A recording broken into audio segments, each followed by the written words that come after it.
Электросхемы Chevrolet Pickup K30 от 1985 до 1986. Подробнее на сайте DIAGNOSTDATA.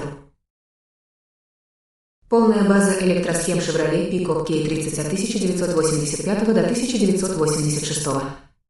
10 схем по 6 систем автомобиля на русском языке. Дворники и омыватели – детальные электросхемы с распиновкой.